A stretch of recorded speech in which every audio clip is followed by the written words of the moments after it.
ನೋಡಿ ವೀಕ್ಷಕರೇ, ಇವತ್ತಿನ ಈ ವಿಡಿಯೋದಲ್ಲಿ ನಾವು ಯಂತ್ರ ಮಂತ್ರ ತಂತ್ರ ಪ್ರಯೋಗದಲ್ಲಿ ಇರ್ತಕ್ಕಂತಹ ಒಂದು ವ್ಯಾಲಿಡಿಟಿ ಅಂದರೆ ಸಮಯ ಎಷ್ಟಿದೆ, ಇದಕ್ಕೆ ಎಲ್ಲಿ ಗಂಟ ಇದರ ಶಕ್ತಿ ಇರ್ತದೆ, ಅಂದರೆ ನಾವು ಮಾಡ್ತಕ್ಕಂತಹ ಯಂತ್ರಗಳು, ಮಡಿಕೆ ಕುಡಿಕೆಗಳು ಅಥವಾ ತೆಂಗಿನಕಾಯಿ ಅಥವಾ ಅಷ್ಟದಿಗ್ಬಂಧನ, ದೃಷ್ಟಿ ದೋಷಕ್ಕೆ ಕಟ್ತಕ್ಕಂತಹ ಬೂತ್ ಕುಂಬಳಕಾಯಿ ಆಗಿರ್ಬೋದು, ತೆಂಗಿನಕಾಯಿ ಆಗಿರ್ಬೋದು, ನಿಂಬೆಹಣ್ಣು ಆಗಿರ್ಬೋದು, ಅಂತಹ ಒಂದು ಪ್ರಯೋಗ ಸಾಮಗ್ರಿಗಳಾಗಿರ್ಬೋದು.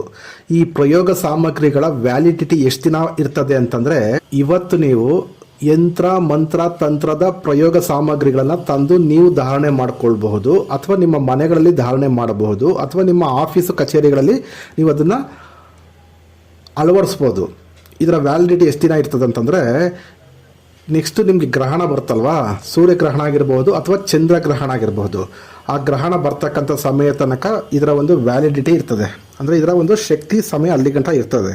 ಗ್ರಹಣ ಬಂದು ಮುಗಿದು ಹೋದ ನಂತರ ನೀವು ಕಟ್ಟಿರ್ತಕ್ಕಂಥ ತಾಯಿತಾಗಿರ್ಬೋದು, ತೆಂಗಿನಕಾಯಿ ಆಗಿರ್ಬೋದು, ಬೂತ್ ಕುಂಬಳಕಾಯಿ ಆಗಿರ್ಬೋದು, ನಿಂಬೆಹಣ್ಣು ಆಗಿರ್ಬೋದು, ಅಥವಾ ಮಡಿಕೆ ಕುಡಿಕೆಗಳಾಗಿರ್ಬೋದು, ಅಥವಾ ವಶೀಕರಣಕ್ಕೆ ಸಂಬಂಧಪಟ್ಟಂತಹ ಪ್ರಯೋಗ ಸಾಮಗ್ರಿಗಳಾಗಿರಬಹುದು, ಮದ್ದೀಡಾಗಿರಬಹುದು, ಈ ಥರ ಯಾವುದೇ ಆಗಿರಬಹುದು, ಸೂರ್ಯಗ್ರಹಣ ಆಗಿರಬಹುದು ಅಥವಾ ಚಂದ್ರಗ್ರಹಣ ಆಗಿರಬಹುದು, ಅಲ್ಲಿ ತನಕ ಅದರ ಒಂದು ಶಕ್ತಿ ಇರ್ತದೆ.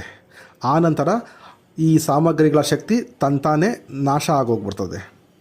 ಹಾಗೇನು ಮಾಡಬೇಕು ನೀವಂದರೆ, ಮತ್ತೆ ಅದನ್ನು ತೆಗೆದು ನೀರಿನಲ್ಲಿ ಬಿಟ್ಬಿಡಬೇಕು. ಮತ್ತು ಹೊಸದಾಗಿ ನೀವು ಮಾಡಿಸ್ಕೊಂಬಂದು ಮತ್ತೆ ನೀವು ಕಟ್ಟಬೇಕಾಗತ್ತೆ. ಕೆಲವರು ಏನು ಮಾಡ್ತಾರೆ, ಪೇಂಟ್ ಎಲ್ಲ ಆದಮೇಲೆ ಅಥವಾ ಮನೆಯೆಲ್ಲ ಶುದ್ಧಿ ಮಾಡಿದ್ಮೇಲೆ ಮತ್ತೆ ಹಳೆದನ್ನೇ ಮತ್ತೆ ತೆಗೆದು ಅಲ್ಲಿ ತಗಲಾಕ್ತಾರೆ, ಕಟ್ತಾರೆ. ಹಾಗೇನಾಗುತ್ತೆ, ಅದೇ ನೆಗೆಟಿವ್ ಆಗಿ ರಿವರ್ಸ್ ಆಗಿ ನಿಮಗೆ ತೊಂದರೆ ಕೊಡುತ್ತೆ. ಇದನ್ನು ಯಾರೂ ಹೇಳೋದಿಲ್ಲ, ನಾನು ಹೇಳಿದ್ದೀನಿ, ಅರ್ಥ ಮಾಡ್ಕೊಳ್ಳಿ.